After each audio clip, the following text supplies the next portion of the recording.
বাবারে বাবারে বাবারে, কি ভারী বইগুলো। এই নাও ঠাকুর, আমার বইগুলো সব তুমি নিয়ে নাও, আর তোমার সব বিদ্যাবতী আমার দিয়ে দাও, যাতে আমার পরীক্ষার আগে পড়তেই না হয়। আমার পড়তে একটু ভালো লাগে না, শুধু খেলতে ইচ্ছা করে, আর মা শুধু জোর করে করে পড়তে বসায়।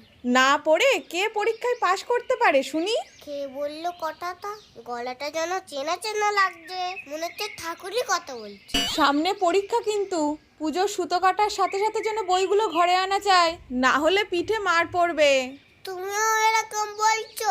তোমার তো অনেক পাওয়ার, আমাকে একটুখানি দিয়ে দেবে, তাহলে আমি এমনি এমনিই পাস করে যাবো।